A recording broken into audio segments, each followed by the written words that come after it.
Kingdom Hearts 3. Now, before we begin this review, I'm going to let you know that I will be breaking this review up into two videos. The first video will be me talking about the gameplay, and the second video will be me talking about the story. So if you want to know nothing about the story before you play, you can watch the first video and skip the second one.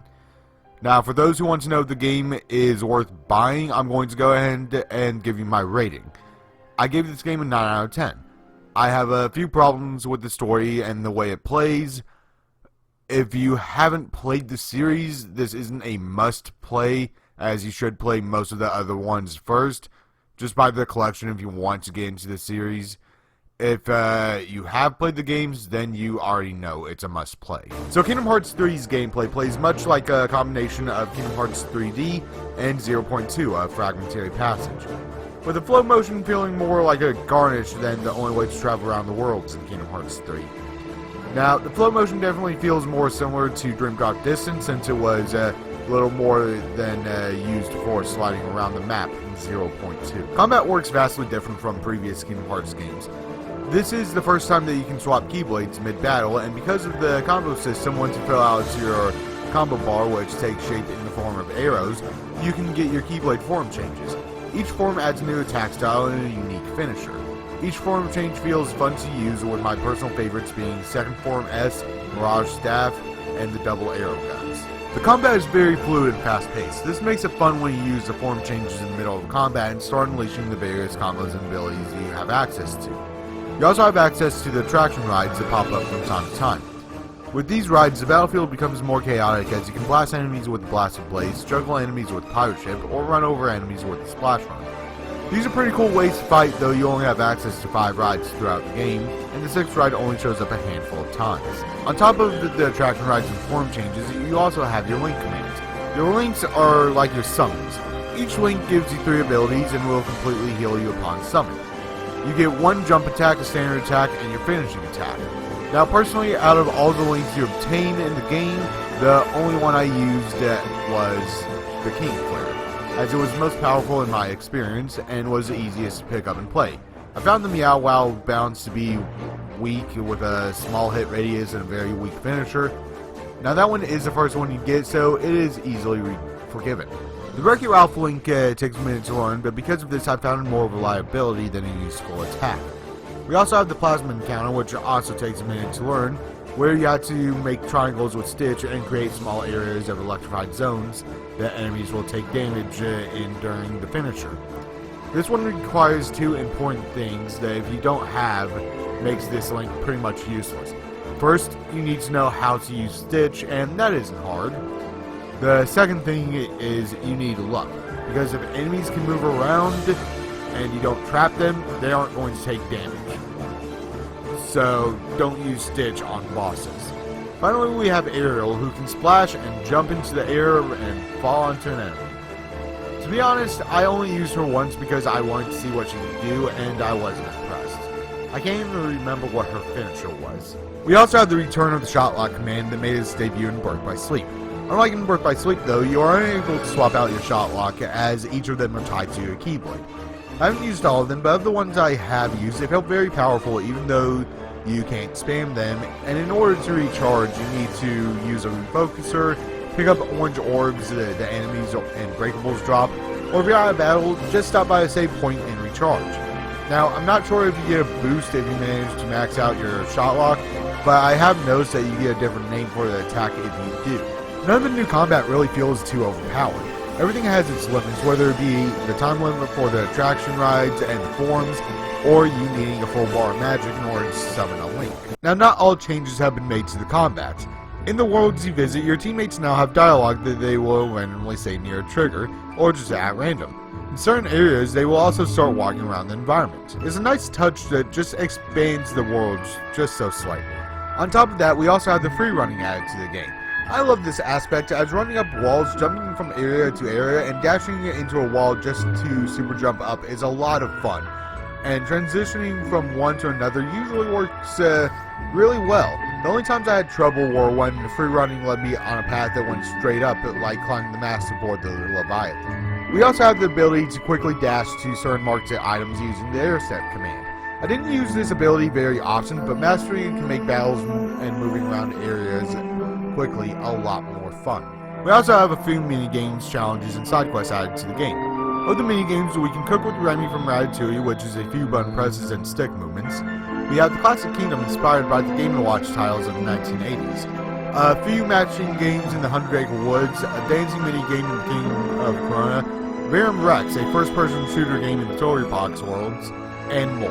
I had fun playing through these mini-games. Now, there are also challenges that put you up against enemies with varying difficulties. These can offer a challenge when you unlock them and are scattered throughout the worlds you have visited. We also have a few forms of side missions. Two of the most prevalent are the Lucky Emblems or Hidden Mickeys, if you don't care what they call them, and the Moogle Photo Ops. Both of these are fairly easy to do, with the Hidden Mickeys usually being tipped off to you when you get close to one, and the Moogle Photos telling you where to go to get most of them, if not all of them. Now, underwater controls make a reappearance in the Caribbean. These controls are actually done really well. You have access to most of your magic underwater, with the only exception being water. I'd say I love that they remove the use of water when you are underwater. It's a nice touch that shows how much thought went into the controls of the game. The swimming controls have also been revamped, as you now have use of both your jump and dodge buttons. Your jump acts as a super swim, allowing fast movement. There are also two ways to move up and down. The first are your triggers, which allow fast ascension and descension. The other is Sora will swim up and down if you point the camera in the direction you want to go and move forward. He doesn't move as fast as with the triggers, though. Now, the last thing I'm going to talk about for the gameplay is the Gummy Phone. This doesn't add much to the gameplay, but acts as a first-person mode and allows you to take pictures in the game with and without Sora.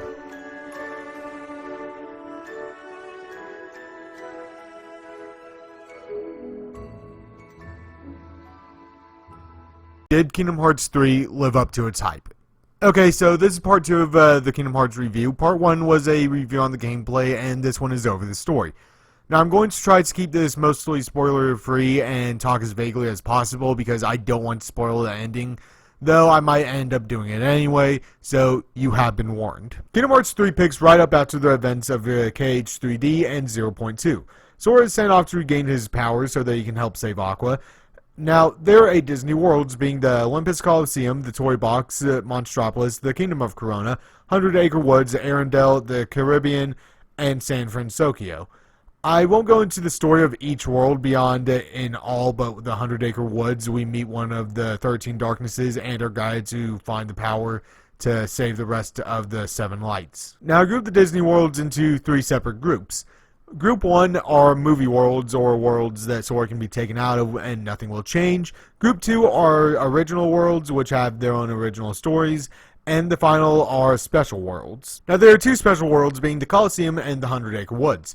These are the only worlds that you can go through either as an original story, or in the Coliseum's case, go through the movie, but it can make sense because of the previous games. Since both of the worlds are sequel stories to previous games, the worlds feel as if Sora is important regardless of what happens. Now, the movie worlds are my least favorite, as their storylines suffer from what many worlds in Kingdom Hearts 2 suffered from. Sora has little to no impact on the story. At least in the Kingdom of Corona, Sora is acting as a guard for Flynn and Rapunzel. The Caribbean has the advantage of adding fun new gameplay elements and making the movie story feel secondary. Arendelle, however, is the worst offender. As someone who is apathetic to Frozen, I found this world to be incredibly frustrating to go through. This is the first time Sora has had no impact on the story in-game. All Sora does is help put Olaf back together and fend off Marshmallow. Actually, he does more damage than help. If he hadn't helped distract Elsa's guard, he could have stopped Hans from getting to Elsa, or Marshmallow would have returned to help her sooner. Sora doesn't even say anything to them at the end of the world. This is the first and only time where Sora not being in the world doesn't matter. Like Atlantica in Kingdom Hearts 2, Frozen's world feels like filler. Arendelle was put in Kingdom Hearts 3 as a marketing tactic, and it is obvious. I may love this game, but this world would be soulless if it wasn't for the absolutely great way they wrote Sora, Donald, and Goofy in this game. I also just realized I complained a lot about this world, so here's something good about it. Sora gets the best line in the series in this world.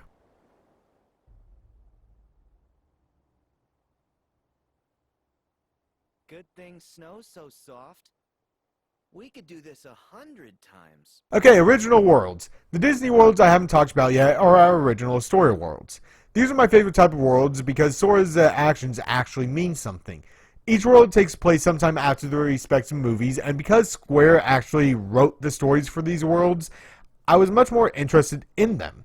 Mainly because the worlds that we go through movies with feel like work. I could just as easily watch the movie while doing other things, but no, I have to sit and spend 3 hours to go through an hour and a half or 2 hour movie. Longer if you're underleveled or get stuck in a fight. Now, we're about to get into big spoiler territory, so if you want to bow out, now is your chance. So of course we have to get the 7 lights and travel to the Keyblade Graveyard. We end up fighting and defeating most of the 13 darknesses, leaving Xehanorts, and we get some insights on almost all of the darknesses that we defeat. When we get to Xehanorts, the Keyblade is formed and we enter into the final world for one last fight. So that's all I'm going to talk about because I don't want to reveal anything, but that is kind of hard to do in a review of a story. So I hope I was vague enough for anyone watching. So did Kingdom Hearts 3 live up to its hype? Well, kind of. Kingdom Hearts 3 did not have the option to be a bad game. The gameplay had to be fun and the story had to be satisfying. Now, does the game live up to this? Well, both the gameplay and the story were fun to go through. The writing in Kingdom Hearts 3 was stepped up quite a bit, and if I ever made a list of the top 10 funniest moments in the Kingdom Hearts franchise, most, if not all of them, would be moments in Kingdom Hearts 3. The game has some of the best gameplay rivaling Kingdom Hearts 2. Like I said, after 13 years of build-up, Kingdom Hearts 3 didn't have the option to be bad. So in my opinion, Kingdom Hearts 3 did live up to the hype, just not in the way we expected it to.